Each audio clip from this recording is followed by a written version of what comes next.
Okay, I just wanted to make a short little video for YouTube. I got a question the other day about my removing the power steering video that I have up there. And I wanted to show this.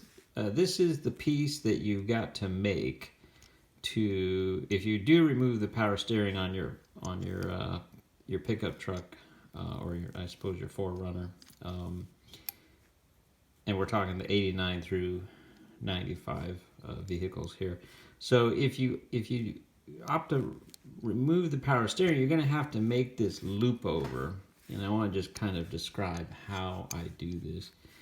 So this piece here has a very tight radius, but this is actually the piece that bolts up to the head of the front of the radiator, which is basically helping to cool down the hydraulic fluid in the power steering. So it just happens to be the exact right spacing and radius to work as your bypass loop over. And you have to run this because if you just try to plug the holes on the recirculating steering box, you won't really be able to drive the car correctly. So you need somewhere for the fluid to loop to one side and then back as you turn the wheel. And so you have to affect what's known as a double, I believe it's a double bubble flare here. And you do it and I'll put the tool that I use in the description, but it's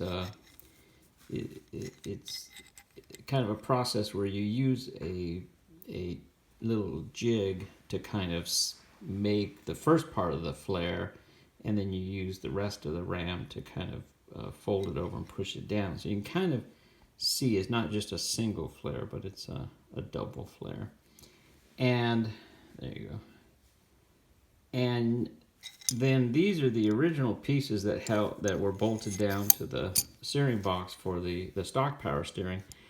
You just cut this. I cleaned it up on the bench grinder with the wire wheel.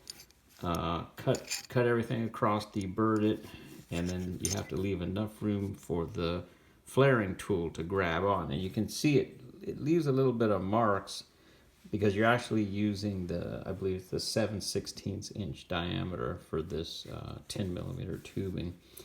And just clean everything up on the wire wheel, and then you bolt it back down into the steering box, and that really kind of finishes the main part of doing that power steering delete on the Toyota pickup. So I just kind of wanted to cover that since the question had come up. And if you've never used the flaring tool, then cut some of this tubing off further down and do a couple practice runs so you make sure you get a good flare, because you really only get one chance at doing this. But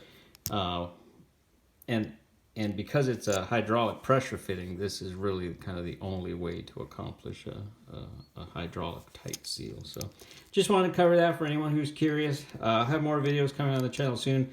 I've just been, as you know, I've been working on my buddy's truck, trying to get him back on the road, and this was one of the pieces since we opted to remove the power steering as well as the air conditioning on his truck. So thought people might find that kind of interesting. Okay, if you have any questions about this particular stuff or removing the power steering pump from your Toyota, feel free to use the comment section below, and thanks for watching.